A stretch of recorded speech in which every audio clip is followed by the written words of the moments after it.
am Dr. Tabitha, the Gutsy Gynecologist. I'm a triple board certified OBGYN and functional medicine physician.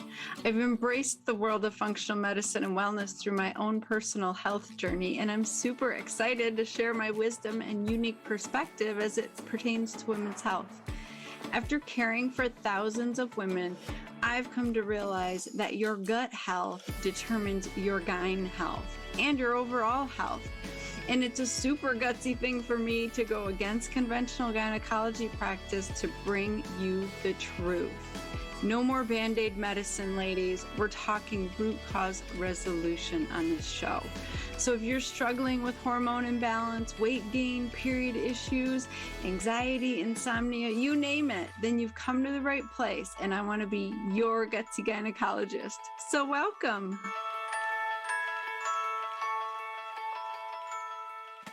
Okay, ladies, this week we're going to talk about hysterectomies. So I got a question from Amy in Michigan, and she wants to know, should she go through with the hysterectomy that her doctor is recommending? Okay, this is a really important question, and some of you guys have probably gone through this surgery and you've had a hysterectomy yourself. You know, they say there are more than 400,000 hysterectomies a year in the United States, and at least 68% of them are for benign reasons, meaning not cancer. So the majority of hysterectomies are done for symptoms of heavy bleeding or pain, scarring from previous surgeries, from endometriosis, fibroids, or prolapse. Things are falling down. I did a really awesome episode on prolapse back in the day. And if that is something you're struggling with, you should listen to that episode. Let's see. I just paused to find out what episode number that was. That was 34, way back in the day when this was actually called the Functional Gynecologist Show. So fix your pelvic floor. Listen to that episode if you feel like things are falling down, you're feeling a bulge inside of the vagina, you're feeling a lot of pressure. That is an eye-opening episode. But if you are considering a hysterectomy, or if you have had a hysterectomy for benign reasons, you still should listen to this episode, because there's some really important key points that most gynecologists don't talk about, and they leave out of the conversation when they talk about risks, benefits, and alternatives. You know, that's my biggest pet peeve is we tell you that we're giving you informed consent, but it's not true, complete informed consent, because there's a lot of stuff not being said in these conversations. And so first and foremost, there is a reason you are having heavy periods or painful periods, or the growth of endometriosis or recurrent ovarian cysts, you know, whatever the reason is for the surgery that they are recommending or that you have had. What is the root cause? I really want to pound this into your head that you should always ask why. Why are these things growing? Why am I suffering with these symptoms? Where is it all coming from? And that's where a lot of gynecologists fall short, is they don't think about the root cause. You know, if you've been following me for a while, you know that gynecologists are surgeons. We spend 4 years in a surgical residency. So if you come to us with a problem, I say us, meaning conventional gynecologists, we are going to recommend very possibly a surgical procedure, because those are the tools in our toolbox. That is what we know how to do, you guys. And so endometrial ablation, IUDs, hysterectomies, surgeries for prolapse, laparoscopies, all of these things, those are the tools that we were taught. And so sometimes this stuff is needed without a doubt. But sometimes if you don't take care of the root cause of that issue, then it's going to create issues in other areas. So I think about playing whack-a-mole. If you've ever played whack-a-mole, these little moles, they pop up at random times through these holes. You whack one down with your mullet, and then another one pops up. The same exact thing happens when you don't address the root cause of a problem. It's you have this symptom that pops up. You whack that symptom with medication or surgery, and it seemingly goes away. But then another symptom pops up, and then another symptom pops up. And so you're constantly whacking these different symptoms like whack-a-mole. And I call that Band-Aid medicine. And so it's really important to figure out how to get rid of the moles, period. And that is by getting to the root cause of your problems. And the majority of reasons women need hysterectomies stem from hormone imbalances. And even further back than that, those hormone balances are being driven by your other systems. They're being driven by gut issues, gut dysbiosis. They're being driven by adrenal dysfunction, adrenal fatigue, adrenal overload, thyroid that is mismanaged or not diagnosed, food sensitivities, all of these root cause issues, mold. I could go on, heavy metal exposure. If you aren't evaluating and treating all of those things, the hormone imbalance will show up in a different way. So right now it might be showing up as crazy heavy periods or fibroids. And if you remove the uterus, it's going to continue to wreak havoc in the other parts of your body. And it's going to show up as mood disorders or weight gain. That's a major symptom. Or fibrocystic breasts, or increase your risk of breast cancer. It's really important to think about why this is happening and not just remove the uterus, okay? So to get back to Amy's question, should she have the hysterectomy? That's a great question. If the uterus physically cannot be controlled in the current situation, if your doctor does not know how to get your hormones back into balance and to evaluate for root cause issues, and you're really struggling, say you're bleeding so much, you've required blood transfusions or iron infusions, or you're close to that, you're ending up in the ER, yeah, you might want to do a hysterectomy because you do need to stop the bleeding in the situation. If it's not so severe, a lot of the times you have the opportunity to seek out a functional medicine physician and actually tackle these root causes and get those hormones back into balance so that that bleeding slows down. And sometimes it's literally as simple as supporting your liver to detox its estrogen more effectively. Sometimes it means cutting back on the alcohol and taking some supplements like Liver Lift 1 that helps you metabolize your estrogen, or Estrotame, which redirects your estrogen metabolism down a safer pathway. So taking Estrotame and Liver Lift 1, I would say that helps over 50% of my women who are struggling with heavy periods and excess estrogen. We call estrogen dominance. And something as simple as liver support can really make a huge difference. So the other question is, do I let them take my ovaries when I have a hysterectomy? I was just talking with a gal who's having a hysterectomy because she has abnormal cells on her cervix, okay? That's not even a uterus problem, that's a cervix problem. And that can almost always be removed by doing a LEAP procedure or removing the section of abnormal cells off of the cervix.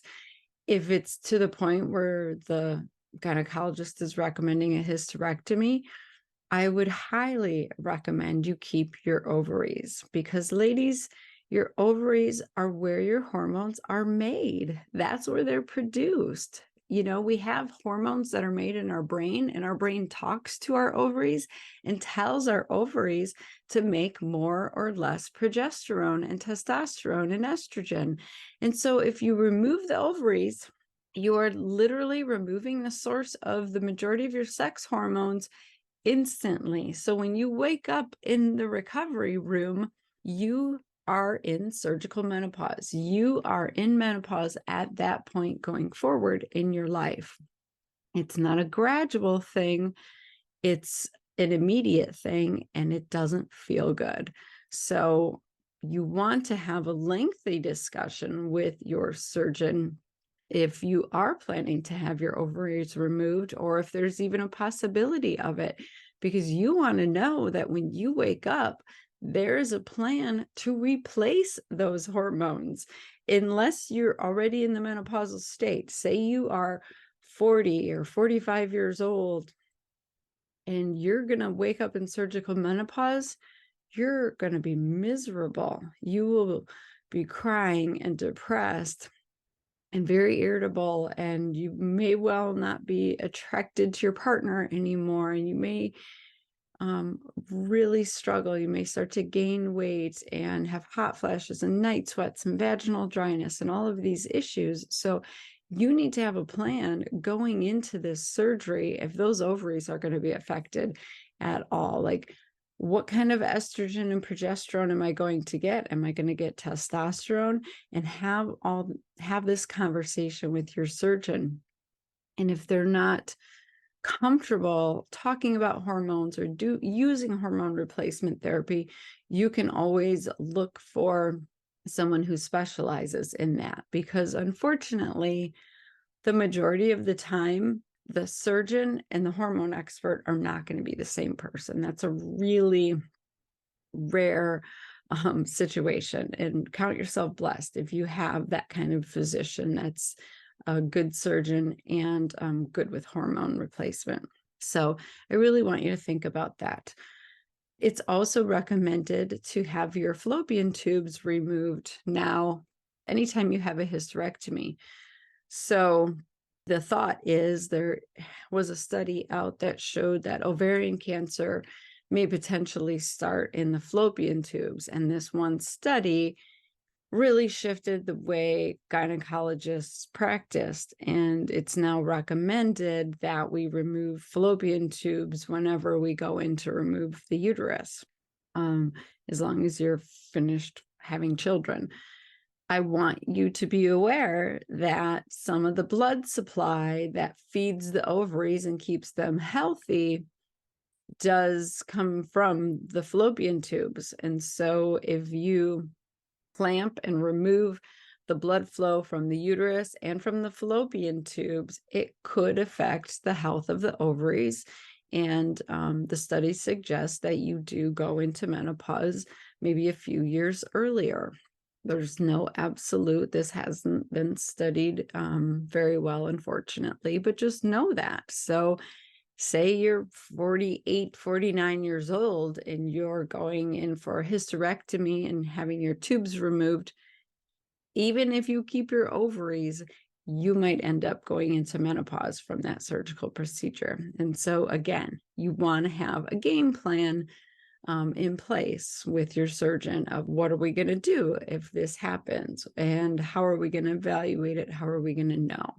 I really just want you to have informed consent. I want you to know and be comfortable with what you're signing up for, because once you're asleep on the table, you don't really get to say anything and have a choice. It's up to the discretion of the surgeon, and they're making those decisions in real time without your input. So the more that you can relay your wishes and your desires before you go into that OR, the better off you're going to be. So I hope that makes sense. And I will tell you, there's also a trend to encourage women to have their ovaries removed because of the fear of ovarian cancer. And this is really blown out of proportion, unfortunately. And the benefits of keeping your ovaries are not discussed time and time again, as much as the very small risk of ovarian cancer. So if you've heard me on other episodes, you may realize that cancer does not happen from one thing. Cancer is multifactorial.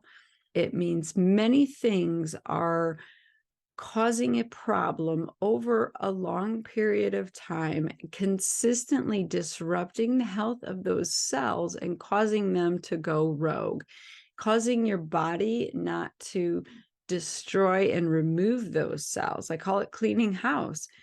All of our cells die. That's how they work. Like a red blood cell lasts 21 days. The cell inside your gut lasts 24 to 48 hours. They all get turned over and renewed. But if you don't have a good cleaning house system, if you don't have major antioxidants going in there and a proper immune system reaction, then you may have these cells that hang around too long and they stop functioning properly and they start growing abnormally. And that is what leads to cancer. So it's multifactorial. It's you not metabolizing your hormones properly, not having your hormones balanced, having too much oxidative species, oxidative stress from inflammation, and highly processed foods, nitrites in your foods, all the plastic chemicals in our food and water supply, and in our cleaning products and our personal care products, all these toxins, they get into our cells. Our cells try to function as best they can, but they cannot keep up. And so, unfortunately, cancer is when you have this perfect storm of too much chaos and debris and not enough cleanup and repair. And so it really does stem so much from our lifestyles. Like if we're not getting good restorative sleep when those processes all happen, if we're sleep deprived, if we are drinking too much alcohol and not letting our liver metabolize our hormones, if we're eating the standard American diet, which is very nutrient deplete and just high in chemicals, all of these things contribute to your cells not behaving properly and developing abnormal cells. So I believe the best thing you can do to prevent ovarian cancer and uterine cancer and all these problems is to live well, make healthy choices consistently every day that decrease your risk. Even if you have genetic mutations that predispose you to these problems, say you have the BRCA gene mutation, those genes don't get expressed. They don't get turned on unless something irritates them and aggravates them and causes them to get expressed. Otherwise, the healthy genes get expressed. So your genes are not your destiny. You know, one of my favorite functional doctors, founders is Mark Hyman.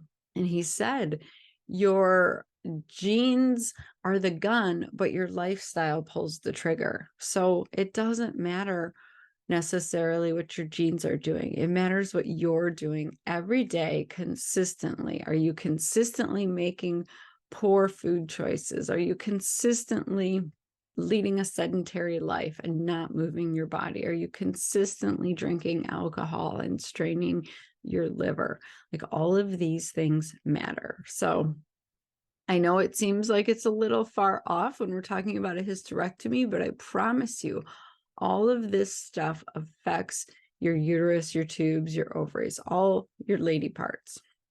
And so I just invite you to start asking why. Don't jump into decisions based on fear. I would ask for more facts and really think, what could I do to improve my health going into this situation or coming out from a hysterectomy, from these surgeries? What can I do going forward to change the trajectory of my health, of my future? So I hope that answered your question, Amy, and I hope it helped a lot of other people as well. And if you've already had a hysterectomy and you listened, I hope you listened to this. It's not too late to look into hormone replacement therapy. And doing gut reparative work and evaluating for mineral imbalances and vitamin deficiencies and cleaning up your diet, because all of that really, really, really does matter. So please listen to my other episodes. There's so much information. It's like a wealth of knowledge that your doctor's not telling you. And I'm just telling you for free. So soak it all in, because I really believe we're supposed to be lifelong learners. We are here on this journey for this short time on the earth, and we're supposed to be figuring things out and growing. We should never be stagnant. We should never be trying to skate through life. That's not what life's about. So I hope you found this helpful. If you did, please share it with every woman you know, because we all have uteruses and we all potentially face these questions and these challenges. So lift up another sister in this world. Find a woman that you can lift up and share this knowledge with. And I would love it if you would leave me a 5-star review and let me know what else you want to hear about, because that helps me get the word out. Like, I'm trying to reach the millions of women that this is affecting, and I need your help to do that. So thank you so much. I'm so honored that you take your time to hang out with me and to listen to me, and that you trust me. And that means the world to me. So go have an amazing kick-ass week. Bye.